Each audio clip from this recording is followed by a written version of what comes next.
Welcome to the Mile High Podcast. This is your host, Dr. Daniel Knowles. Thank you for joining us. And we always recommend that if you're listening to the Mile High Podcast, you never want to miss an episode. So make sure you hit subscribe on whatever channel you are listening, whether it be iTunes or YouTube or any of the other podcast channels. There are so many downloads of this every week, and you can listen to it on the Mile High app. So that's also an option for you. So you can listen to it on your phone on the go without even being online. So make sure you grab the Mile High app to be able to have access to that. Today, I have to tell you, I'm very excited to have as a guest Dr. Jarod Waters. Dr. Jarod is the current president of the Colorado Chiropractic Association. He's attended Mile High numerous years. And also is a Parker graduate of 2008. And we are grateful to have him as the leadership of the Colorado Chiropractic Association.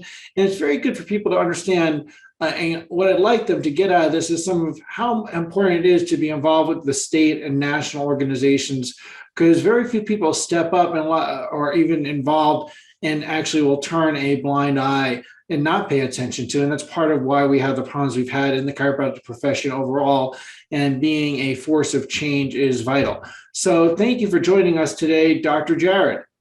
Absolutely. I appreciate it. Thank you for having me. We're glad to have you here. And first of all, you have been a multi-year guest of Mile High, I think since 2017, you've said. Is that what spurred you to go the first time to attend? What spurred me to go the first time to attend was I really wanted to enact change within the CCA, and there had been some rumors that the CCA and Mile High were not cohesive in their thought patterns. I wanted to go check it out and see what I could do to enact change. I came in 2017, and I was like, well, this is my type of people. They're philosophically based, out there, biggest duck in the pond. So we're gonna have these groups mend up, shape up, and get the ball rolling in the correct direction. So that was my goal, stated to the people that were on the board from 2017 until current. Cool. And as an attendee of Mile High many years, what did you enjoy about that? I've always enjoyed the fact that I can talk to like-minded people that actually have a clue about vitalistic and the essence of chiropractic, as opposed to the mixing of allopathy with what we do. I quite frankly like the vitalistic, and I like to hang out with people that have the vitalistic, and I found that within that group, and I'm very proud that I found that, and I'm overjoyed that you're making that happen. So I appreciate you. Well, it's what a lot of people don't understand is that Colorado had a long political history, as the chiropractic profession as a whole has, and as every state has had its unique history. And at one point, there were 3 organizations in the state: this Colorado Chiropractic Association, the Colorado Chiropractic Society, and the Colorado Chiropractic Wellness Alliance. And that's often the case in many different states, and to shift that in your state, whatever state you are in, or country or province, you have to be engaged with the politics of that. Otherwise, you'll be a victim of the politics, as will chiropractic in your individual state. So it's important to do that. And there's a lot of more work to be done in Colorado as well as in other states, throughout the world. However, the change starts with the person, looking at yourself in the mirror and seeing what you can do to make change yourself, if it's something that you want to be involved with and shift. So let's move back a little bit further from that. Dr. Jarod, how'd you find your way into the chiropractic world? Well, it's kind of funny. I was a business major. I majored in business finance and management. So I have a finance and management degree from Texas Tech University.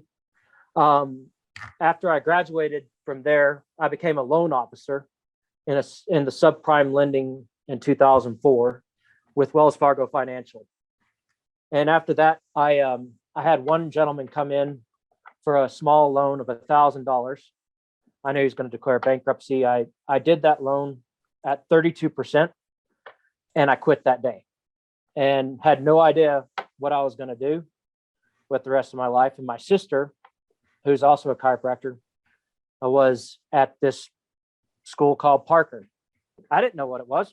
Honestly, I grew up in a household of, my mom was a PD trauma nurse for 46 years, and my dad was a chief financial officer of a steel company. So I didn't go to chiropractors. I'd never been to a chiropractor. And so my first experience was I went on an interview to where my sister was at Parker, and I saw all these people doing these weird things. I was like, that's like wrestling. I'm an athlete. I can do that. No problem. I was like, physical medicine. I like this. And so I fell in love with it. My first chiropractic adjustment was actually by a Tri-6 intern. I had never had a chiropractor ever adjust me. And so funny, it was an intern. That was my first adjustment. I said, I like that. It's not bad. And so I was like, I'm hooked. So I started Tri-1. I started going to adjusting classes and learning how to do it. And I got, I got really good at it, fascinated with it, love how the brain, the spine, the nerves, cells, tissues, organs, everything just falls in line under the nervous system.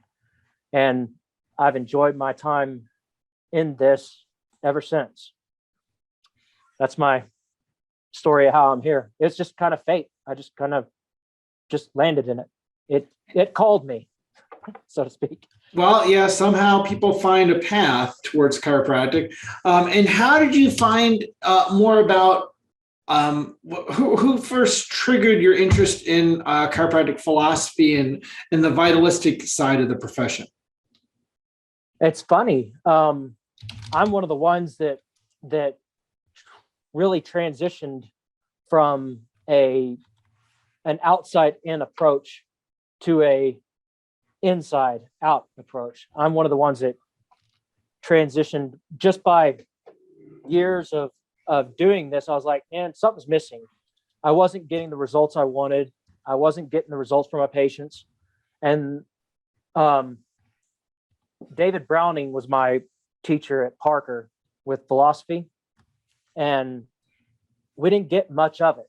So I read a lot I've read the green books. I read, I was missing something, and it just so happens that I should have just gone back to the beginning and got the green book, and I wouldn't have had as much trouble as I did. But then I attended Mile High in 2017 and heard some of the things they were saying. I was like, hey, that's some of the stuff that I'm missing.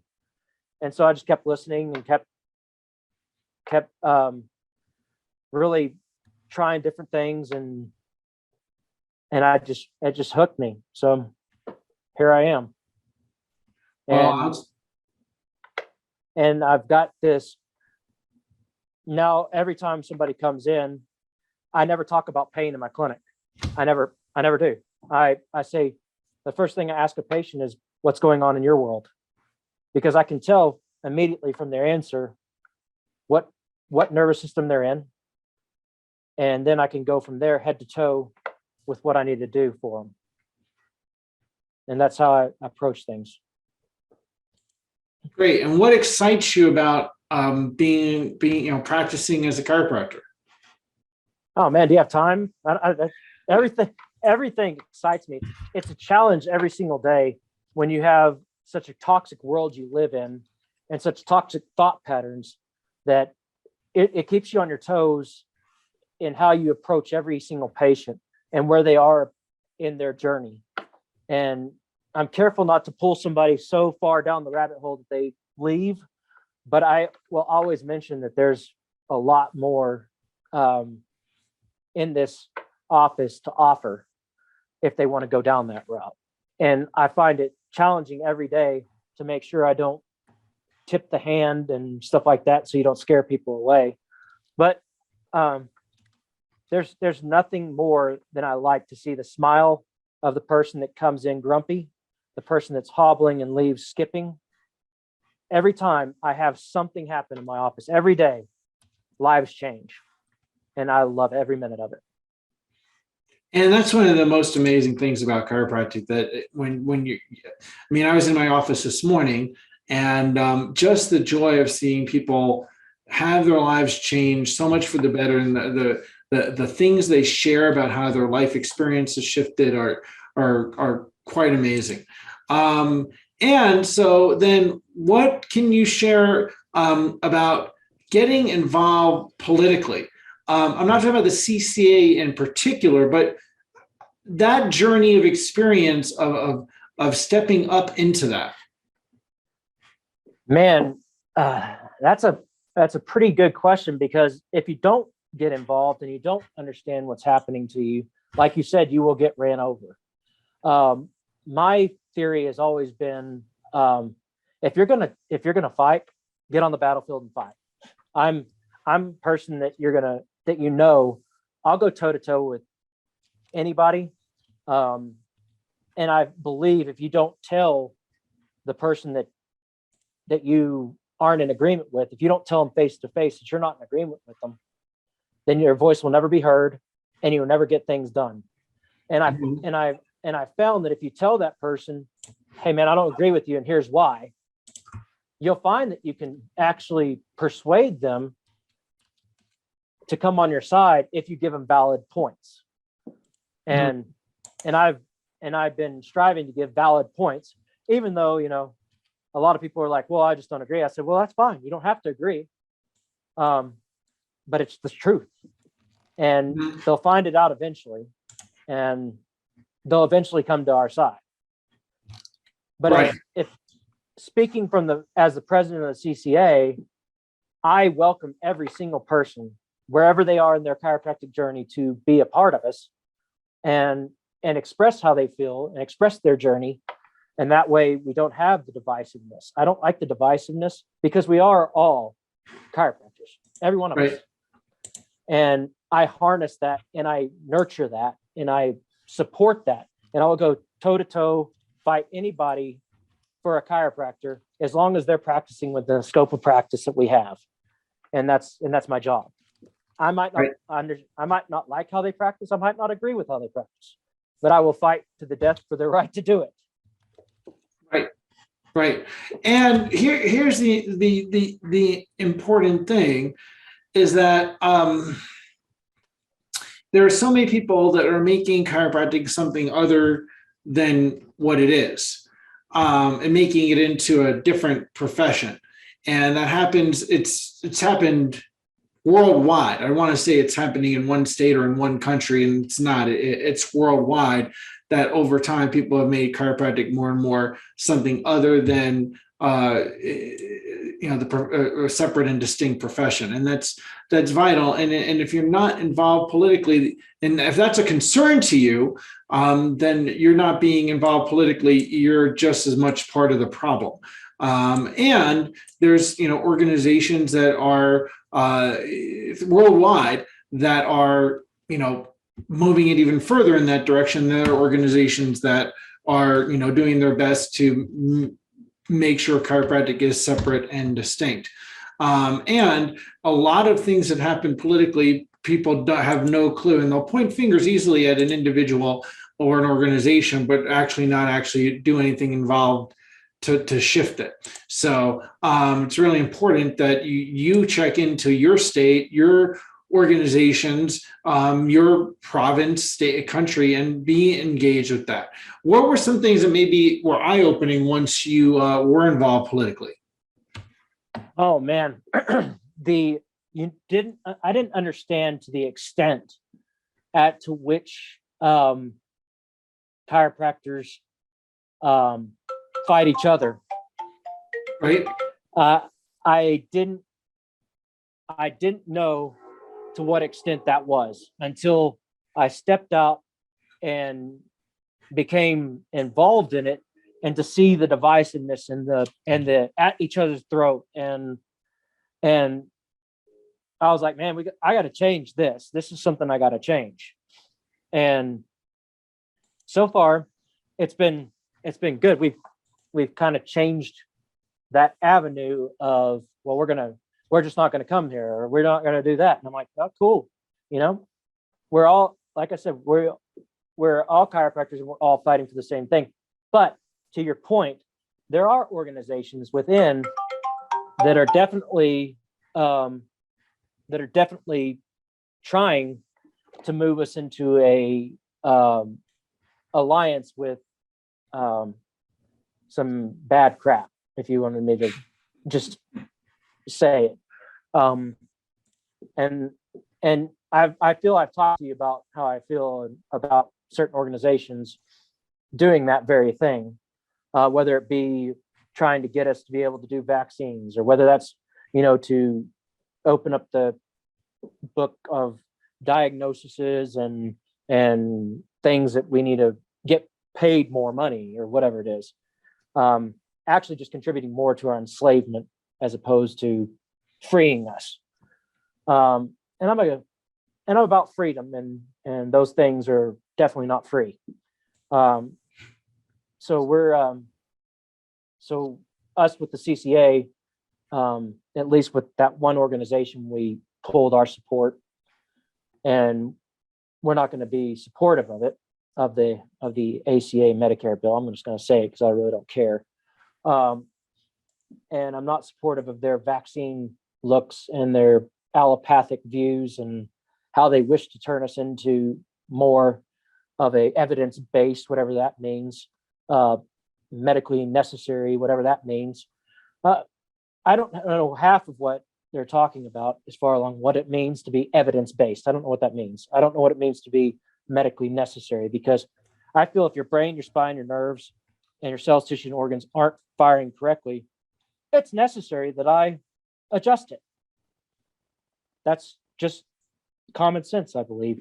If your pathways aren't clear, if your tones aren't right, your frequencies aren't right, your vibrations not right, then you're not right.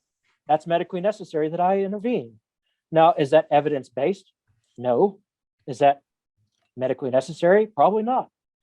But it is necessary for human life and human spirit. And right. I'll just continue doing it. Right. And so, I have personally been involved on a very significant level, as well as Richelle, as well as many others, to make a shift in the state organizations all the way back since 1999 in our particular state. What are some things that, we have in our state? We have a great amazing people currently on that state organization, the CCA's board. What a lot of people don't realize is that most organizations run on a democratic type system, meaning you have to have a majority vote. If you don't have a majority vote, it's not going to necessarily go the way you want to. And that's pretty much most organizations in the United States of America. And maybe in many organizations throughout the world, that there's a voting or Robert's Rules of Order system. And so what happens is, if you have a board that's slanted towards an allopathic point of view, then you're going to have an allopathic organization. And there's a place where then you might start a new organization, and that happens in many, many states all over the world, or there's times where that shifts. So I've got to say the current board of the CCA are some incredible individuals that are going to make great changes. What are some things that you've seen highlight shift in the years that you've been involved with the CCA? Yeah, well, like you said, I've been on that since 2016. And I've seen it shift from a very staunch, and that had a lot to do with other aspects as well, executive directors, in the past and stuff like that, that have that have come in and the kind of and the board allowed them to make more decisions than the board itself. And so when I got on in 16, I came on as a director at large, and I watched for, a little while, and I said, okay, here's what I need to do. So I started picking people that I'd want to run. So I started asking, who could come on here as a louder voice, and you start seeing some of the leadership that you see now coming on onto the executive board, onto the board in general. So I've seen a shift from support of certain organizations to now pulling support in a high fashion. And when you start putting chiropractic bout onto a chiropractic organization, you start seeing chiropractic choices being made. And you're seeing that now. And I am very pleased that we're back to making chiropractic choices versus not. And you saw our mission statement actually changed this last year. We took out the word expansion and philosophy went back in. If you looked at our mission on the CCA, I mean, it might have been a little small change, but philosophy went back into the mission of the Chiropractic Association. It should have never left, but it's back on and it won't change again. Right. And those are things, a single word can make all the difference in an organization. I was part of the team that was involved with the mission statement for Sherman College, and reviewing and seeing if we need to rewrite the mission statement for the college at one point. And we changed some words that were vital, and that kind of thing happens. So that's part of being involved with an organization. And changing one word in a mission statement can be huge, either direction. So it's not a small thing to change one word. It's a huge thing. And what are some other things that you've seen change for the positive? I've seen, just participation in the organization has changed. Once people get fired up and inspired, people will turn, and people like to be inspired. They want to be inspired. So if the board is not inspiring people, then we got a problem. Bringing in excellent speakers that actually make people think. It takes people outside of their comfort zone, like we did last year at the convention. I don't know if you got to go, but we had some heavy hitters at the convention last year that drew some attention. And that's exactly, I'm on the education committee. So I wanted people out of their comfort zone. I wanted people shooken up, taken, and just, and moved. And we did do that, which is good. And then this year's no different. We're going to have some more people that are going to push those people to the limit of thinking. And that's what we want. Every time we have a convention, that's what we want. We want people to think.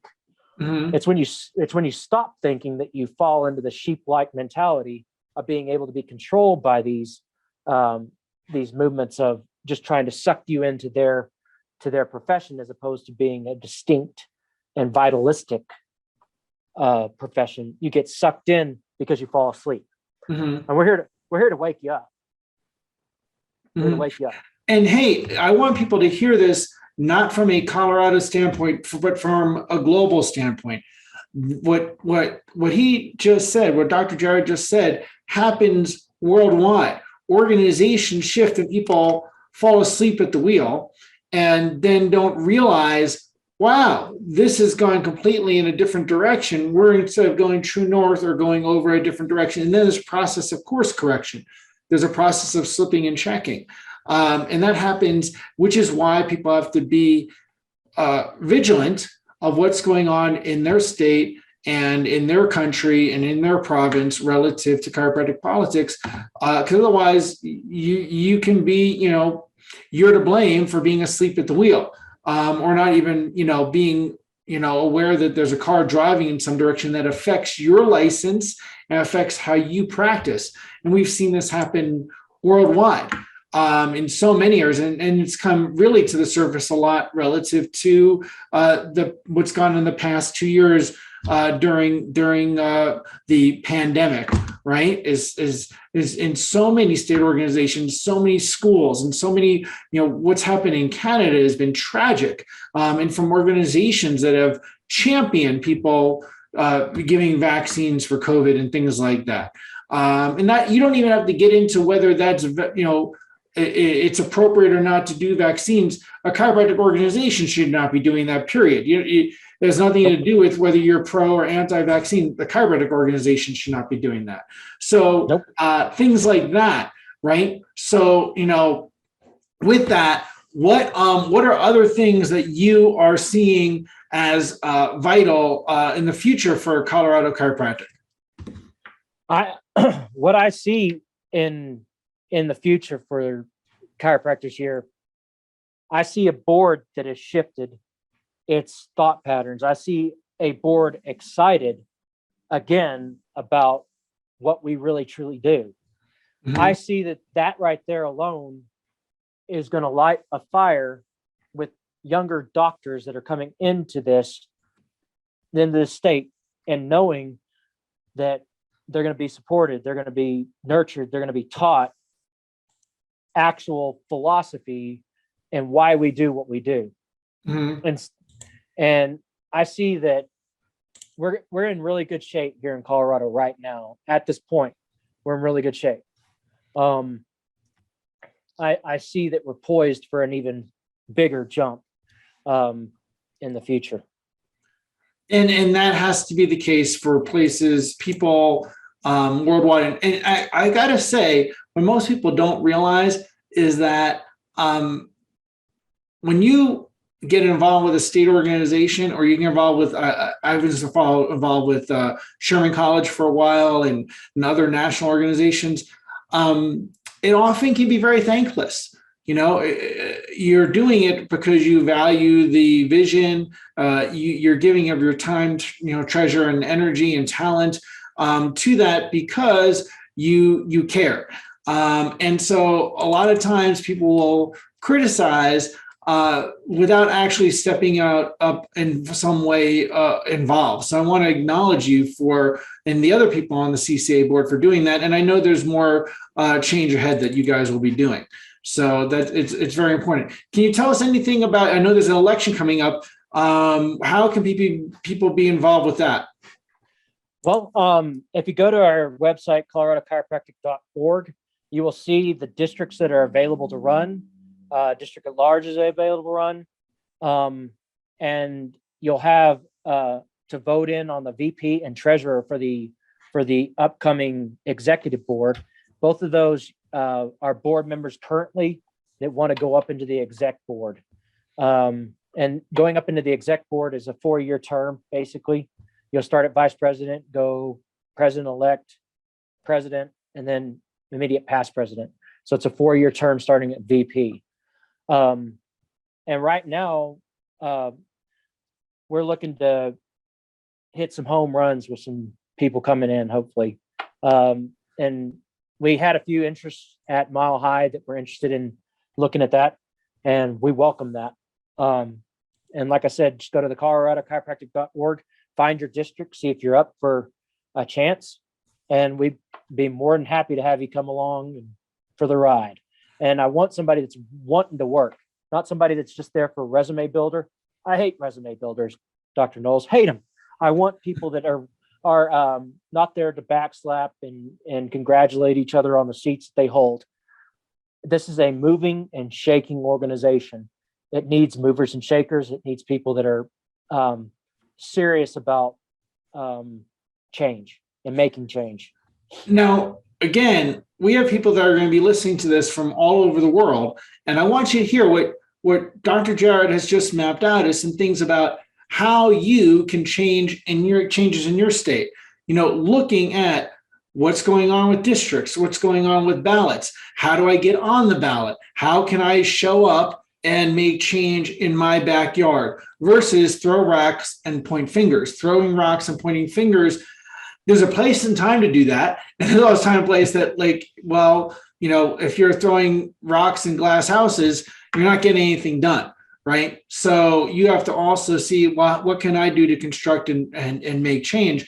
And that's some of what we did over the last 2 decades in Colorado, being very strategic about having people become part of various districts.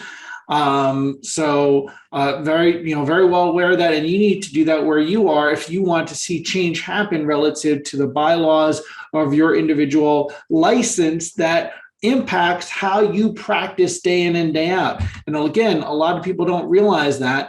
And the state organization can take a big part in terms of what happens on your state board if you enact the right changes. I'd say that that's exactly right. And that's the thing, is it only takes one person. It takes one voice that inspires others to pick up and come with them. And it's not for weak people. It's not for weak minds. It takes somebody that has a little bit of charisma and a little bit of stones and you've done a great job in regards to getting people to your group, and you've forced change, and you gave me some great people to cherry pick from. So it's kind of, I like that. You gave me some trees to cherry pick from, which is good. Well, and it's that's an important thing to happen internationally. Okay. And again, there's a lot of things that people don't even realize are going on in associations. And we've had that problem over and over again in chiropractic. What do you see for the future of chiropractic in the Mile High State? I think that the Mile High State's just going to continue to improve. We've got such vast leadership that's now stepping up and stepping in, that the aspects that people were, seeing lost have now come back to the surface and are now being hoisted up, and it's victory all around is what I see, at least. Excellent. Well, I want to thank you for taking your time to be part of my show. I want to thank you for taking yours time to step up to a leadership role in a state organization. Anybody who does that and does it for the right reasons, kudos to them, because again, it takes a lot of time and energy away from your practice. And you have to have a vision to do things beyond the four walls of your practice. Secondly, kudos to many of the members of the CCA board for doing the same, and also having a vision of that they are concerned about chiropractic in their backyard. And people need to do that in across the country and across the world. I remember very much so Reggie Gold telling us over and over again when he showed up at Sherman College, saying you have to become board busters, you have to get involved with your state and state organizations. And he had told us over and over again that the vitalistic movement has left the schools and has to happen at the state level in terms of boards and organizations. And people need to know that wherever they are. Otherwise, you're going to be controlled by those organizations without even realizing it. So kudos for you to doing that. I hope to see further great. The positions that the CCA adopted were game changers. Getting the pro medication expansion people out of the CCA leadership was a very important thing, and that was great to see many years ago. And there's other things I look forward to seeing change, and kudos for you guys for doing your best to shift that. Well, we appreciate you, Dr. Knowles. And hey, everybody has to take from this to look at what's going on in your state, your country, your province, to shift things in your backyard. Is there any last thing you'd like to share about for our listeners? I make a challenge to everybody in every state, worldwide, whatever it may be. Get involved. See what's going actually on in, like Dr. Knowles said, in your backyard. If it's in your backyard, It's your responsibility to clean it up. If you don't clean it up, guess what? It's going to bury you. It will bury you. Right. Very much so. Very much so. Well, again, thank you for stepping up, and everyone who's listening. We look forward to mark your calendar, go to the CCA convention. Check that out so you can be involved and influence it. They need to have a strong convention to have strong change, and be involved with the voting process. Step up for that, for leadership if that's something that inspires you. And do check that out in your state, wherever you are. Check out what's going on in the state organizations and conventions, and what's going on in terms of how you can be involved in whatever regional districts there might be in your particular state to make change. And then also, as I said, the CCA convention, October 21st weekend in 2022. Great thing to be at. They'll have a great lineup of presenters, and keep changing spines and lives and minds with chiropractic.